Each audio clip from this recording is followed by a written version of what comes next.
Hello friends, welcome back to our channel law Jyotish. हम अपनी Indian polity की law lecture series complete कर रहे हैं और इसमें हम लोग अपने लेक्चर 4 पर पहुंच चुके हैं। लेक्चर 3 में हमने रेगुलेटिंग एक्ट देखा था 1773 का, और अभी हम फर्दर अपने हिस्टोरिकल बैकग्राउंड पे मूव करेंगे और हमारा अगला जो एक्ट है वो है 1784 का पिट्स इंडिया एक्ट।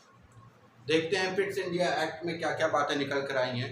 आगे बढ़ने से पहले मैं आपसे कहना चाहूँगा, अगर आपने हमारे चैनल को अभी तक सब्सक्राइब नहीं किया है तो प्लीज़ उसे सब्सक्राइब कर लें और बेल बटन भी प्रेस कर दें। आगे बढ़ते हैं, देखते हैं क्या है। पहला पॉइंट जो निकल कर आता है वो था सिस्टम ऑफ डुअल गवर्नमेंट।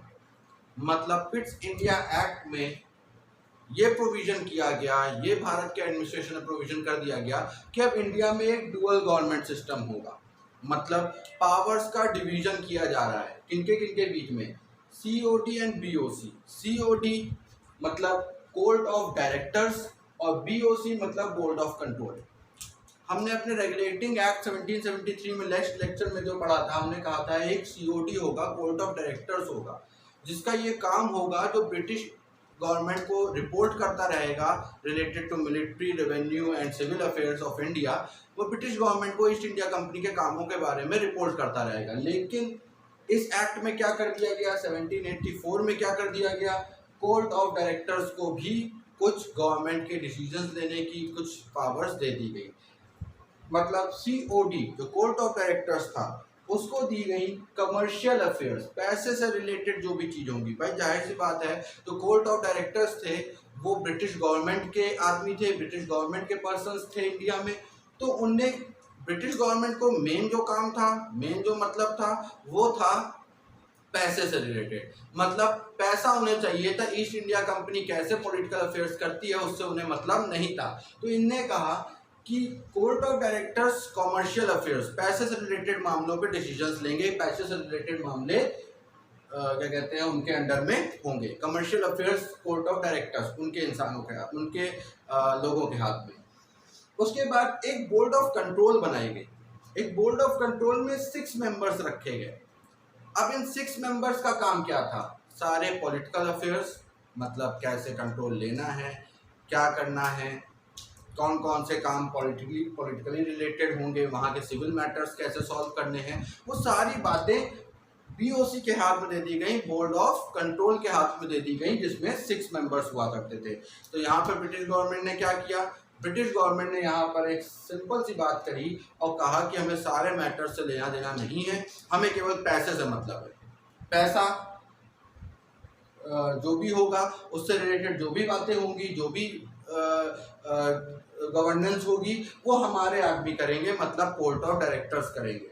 और एक और बॉडी बना दी बीओसी, और बीओसी मतलब बोर्ड ऑफ कंट्रोल, और बोर्ड ऑफ कंट्रोल में 6 मेंबर्स रखे गए जो पॉलिटिकल अफेयर्स को देखेंगे, पॉलिटिकल अफेयर्स से डील करेंगे।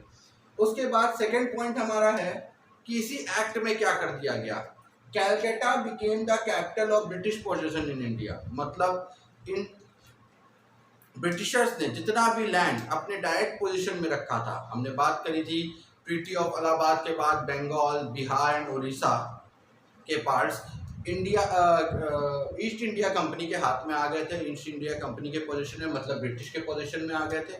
तो इनने अपनी, और साथ में हमने ये भी बताया कि 2 प्रेसिडेंसीज और थी, Bombay presidency and Madras presidency. तो अब वो जितना भी पार्ट जो डायरेक्ट पोजीशन में था उसकी कैपिटल एक जगह बना दी गई, कैलकाटा। बंगाल में कैलकाटा को बनाया गया ब्रिटिश पोजीशन की कैपिटल। ठीक है। उसके बाद तीसरा पॉइंट क्या निकल कर आया था कि उनने एक सीक्रेट कमेटी बनाई। इस एक्ट के द्वारा इन्होंने एक सीक्रेट कमेटी बना दी, और सीक्रेट कमेटी में कहा कि जो हमने बोर्ड ऑफ कंट्रोल बनाया है वो तो सारे मेंबर्स होंगे सीक्रेट कमेटी में, प्लस हमारे कोर्ट ऑफ डायरेक्टर्स के भी 3 मेंबर्स कहाँ पर होंगे, इस सीक्रेट कमेटी में होंगे। अब ये सीक्रेट कमेटी तो बना दी, इसमें टोटल 9 मेंबर्स हो गए, 6 members of board of control and 3 members of court of directors. ये करेंगे क्या, इनका क्या काम होगा, इनने कहा कि ये तब काम करेंगे जब इमरजेंसी सिचुएशन होगी, जब कोई ऐसी सिचुएशन आ जाएगी, इमरजेंसी सिचुएशन होगी, तब ईस्ट इंडिया कंपनी की बात ना मानते हुए, इन सबका काम खत्म करते हुए ये सीक्रेट कमिटी के डिसीजंस ही लागू होंगे। मतलब it will bypass company during emergency. Emergency situations में सीक्रेट कमिटी के हाथ में फुल कंट्रोल आ जाएगा। उसके बाद क्या किया गया, हमने बात करी थी अपने रेगुलेटिंग एक्ट 1773 जो हमने अपने लास्ट लेक्चर में कवर किया था। उसमें कहा था कि गवर्नर जनरल बना दिया गया था और गवर्नर जनरल की एक काउंसिल रखी गई थी। गवर्नर जनरल की जो काउंसिल थी उसमें टोटल 4 मेंबर्स रखे गए थे और इस एक्ट के द्वारा उनकी काउंसिल में अब केवल 3 मेंबर्स बचेंगे। मतलब governor general council reduce from 4 to 3 members, मतलब 4 मेंबर्स से अब गवर्नर जनरल काउंसिल में केवल 3 मेंबर्स ही रह गए। और क्या हुआ, governor general of Bengal got the veto power. Veto power के बारे में आपको बता दें कि जब भी कोई डिसीजन लिया जाता है, अगर किसी के हाथ में वीटो पावर है तो उस डिसीजन को रोक सकता है। अगर जब तक उसका हाँ नहीं होगी, उसकी क्लियरेंस नहीं होगी, तब तक वो लॉ, वो डिसीजन नहीं लिया जा सकता है।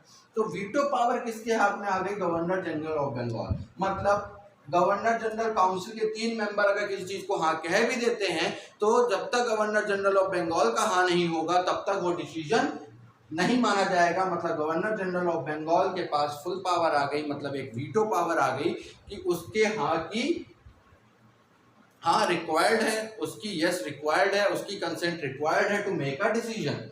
मतलब हमारे गवर्नर जनरल ऑफ बंगाल की पोजीशन और स्ट्रेंथ हो गई, और स्ट्रेंथ मिल गई, गवर्नर जनरल के पास और पावर्स आ गई। आगे बढ़ते हैं, लास्ट पॉइंट। अब इसी एक्ट के द्वारा, पिट्स इंडिया एक्ट 1784 के द्वारा इसमें साफ साफ ये बात कह दी गई, British government direct control over Indian administration. मतलब ब्रिटिश गवर्नमेंट का ही डायरेक्ट कंट्रोल होगा इंडियन एडमिनिस्ट्रेशन का। इससे क्या मतलब निकल के आता है कि जो हमारी ईस्ट इंडिया कंपनी है वो ब्रिटिश गवर्नमेंट के सबऑर्डिनेट हो चुकी है। मतलब अब पूरी तरीके से कंट्रोल ऊपर से किसका हाथ रहेगा, ब्रिटिश गवर्नमेंट का रहेगा। और उसके अंडर में इंडिया में एडमिनिस्ट्रेशन कौन करेगा, उसका एडमिनिस्ट्रेशन करेगी ईस्ट इंडिया कंपनी। ये बात पिट्स इंडिया एक्ट में साफ साफ कह दी गई। तो हमारे यही पॉइंट्स निकल के आए हैं पिट्स इंडिया एक्ट 1784 के बाद। इस लेक्चर में इतना ही। आपको वीडियो पसंद आया हो तो हमारे वीडियो को लाइक करिए, चैनल को सब्सक्राइब करिए, वीडियोस को शेयर करिए। अगले लेक्चर में हम लोग आगे का एक्ट पढ़ेंगे, आगे का हिस्टोरिकल बैकग्राउंड भी कवर करेंगे। इस लेक्चर में इतना ही। Thank you.